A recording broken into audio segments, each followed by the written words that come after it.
Đây là mặt tiền lớn cửa hàng của em nhé các bác nhé.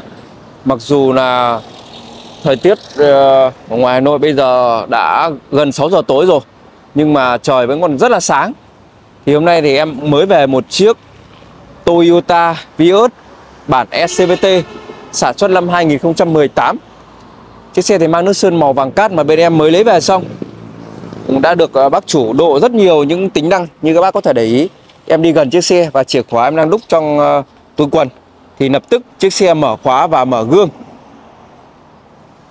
Về phần ngoại thất của chiếc xe thì các bác có thể thấy qua ống kính của camera, xe thì chỉ có xước dăm nhỏ thôi ở một vài vị trí như là những cái tay nắm cửa này,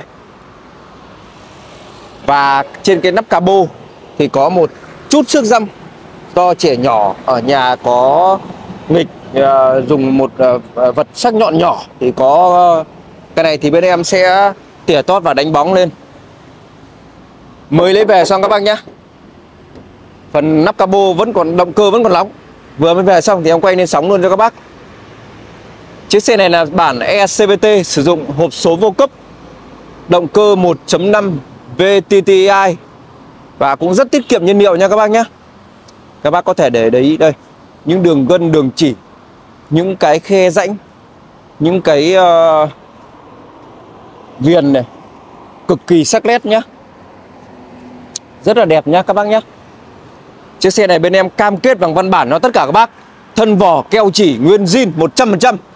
Tất cả các kính đều nguyên zin, nguyên series, không nung đụng, không ngập nước. Máy thì chắc chắn một điều là zin từng con ốc rồi các bác nhé. Sau đây thì em sẽ vào phòng nội thất để quay cho tất cả các bác.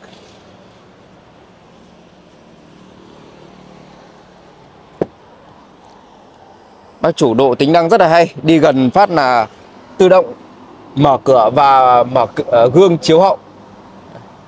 Phần táp ly cánh nha các bác, quá đẹp luôn. Chiếc xe này thì có trang bị màn hình Android rồi nhá. Bác chủ cũng vào rất nhiều đồ rồi các bác nhé. Cam hành trình này, rồi có cả cảm biến áp suất lốp này,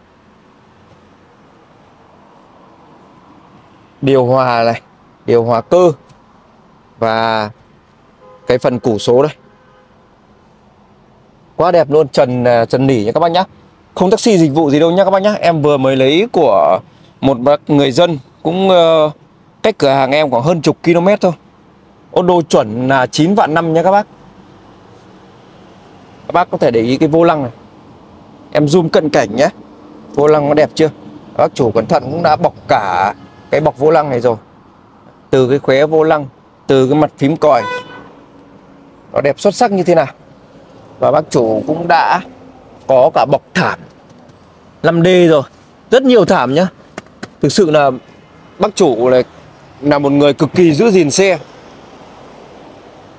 Xe em mới lấy về thôi, chưa rửa dọn gì, xe gia đình thôi. Nhưng mà đây các bác có thể để ý đây, từ những cái ghế rồi từ những cái trần rồi thảm, bác chủ rất sạch sẽ nhá. Rất yêu xe.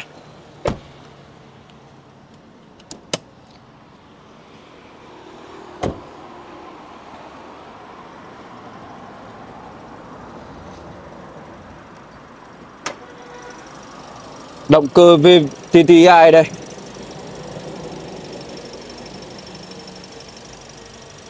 Đây em quay chi tiết cho tất cả các bác, từng con ốc, keo nhà máy nhá. Còn nắp capo đây.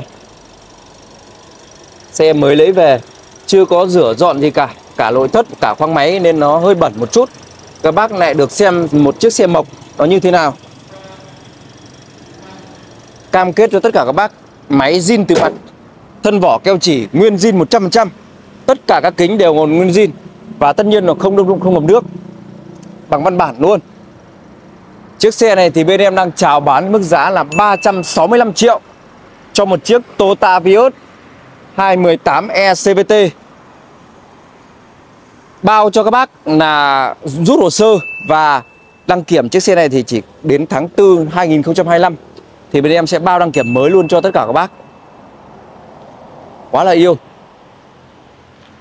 Bác nào quan tâm về một chiếc xe lồi đồng cối đá của thương hiệu Toyota. Một chiếc xe mà sức bán ra cực kỳ khủng khiếp trong tất cả những năm ra mắt. Và hiện tại bây giờ vẫn là dẫn đầu phân khúc của sedan hạng B. Thì hãy alo cho em. Yêu quý em thì hãy cho em xin một nút đăng ký kênh. Các bác nhấn chuông, để lại comment và chia sẻ cho em video, để tất cả những người dân Việt Nam được sử dụng những chiếc xe vừa túi tiền của mình và hợp lý.